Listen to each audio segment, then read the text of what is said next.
அரசியல்வாதிகளுக்கு எதிரான வழக்குகளில் தாமதம் ஏன் என தமிழ்நாடு அரசுக்கு சென்னை உயர்நீதிமன்றம் கேள்வி எழுப்பியுள்ளது.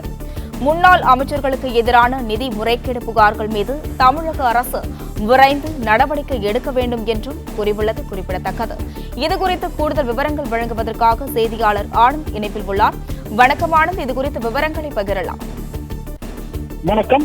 முன்னாள் அமைச்சர்களுக்கு எதிரான நிதி முறைகேடு புகார் மீது விரைந்து நடவடிக்கை எடுக்க வேண்டும் என காவல்துறைக்கு தெரிவித்துள்ள சென்னை உயர்நீதிமன்றம் இந்த வழக்குகளில் அரசினுடைய அனுமதியை விரைந்து வழங்க வேண்டும் எனவும் தெரிவித்திருக்கிறது.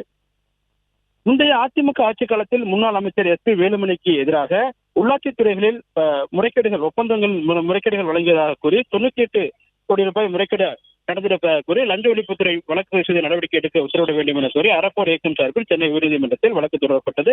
இந்த வழக்கை ரத்து செய்யக்கோரி தனியார் நிறுவனங்கள் தாக்கல் செய்த வழக்கை தள்ளுபடி செய்த சென்னை உயர்நீதிமன்றம் குற்றப்பத்திரிகையை குறிப்பிட்ட காலத்தில் தாக்கல் செய்ய வேண்டும் என காவல்துறைக்கு உத்தரவிட்டிருந்தது. இந்த நிலையில் இந்த உத்தரவை அமல்படுத்தப்படவில்லை என கூறி அறப்போர் இயக்கம் சார்பில் சென்னை உயர்நீதிமன்றத்தில் நீதிமன்ற அவமதிப்பு வழக்கு தாக்கல் செய்யப்பட்டது. இந்த வழக்கை நீதிபதி ஆனந்த் வெங்கடேஷ் முன்பாக விசாரணைக்கு வந்தது. அப்பொழுது லஞ்ச ஒழிப்புத்துறை தரப்பில் தாக்கல் செய்யப்பட்டுள்ள அந்த கூடுதல் மனுவில் டெண்டர் முறைகேடு தொடர்பாக கோவை மாநகராட்சியினுடைய துணை ஆணையராக இருந்த காந்திமதி என்பவருக்கு எதிராக வழக்கு தொடர அனுமதி அளித்து தமிழ்நாடு அரசு கடந்த ஆகஸ்ட் 30ஆம் தேதி அரசாணை பிறப்பித்திருப்பதாக தெரிவித்தார். மேலும் இரு அதிகாரிகளுக்கு எதிராக வழக்கு தொடர அரசு அனுமதி பெற வேண்டியுள்ளதாகவும் லஞ்ச ஒழிப்புத்துறை தரப்பில் ஆஜரான அரசு வழக்கறிஞர் தெரிவித்தார்.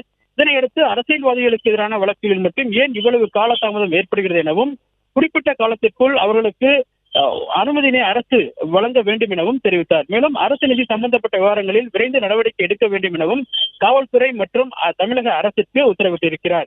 மேலும் முன்னாள் அமைச்சர் எதிரான வழக்குகளில் குறிப்பிட்ட நிதி முறைகேடுகள் தொடர்பான வழக்குகளில் காவல்துறையுடன் பொறுப்புடன் நடந்து கொள்ள வேண்டும் எனவும் நீதிமன்றம் விதித்த காலக்கெடுவுக்குள் நடவடிக்கை எடுக்க வேண்டும் எனவும் உத்தரவிட்ட நீதிபதி வழக்கினுடைய விசாரணை செப்டம்பர் 19ஆம் தேதிக்கு தள்ளி வைத்துள்ளார்.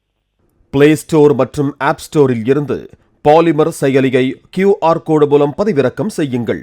செய்திகளை உடனுக்குடன் பெறுங்கள்.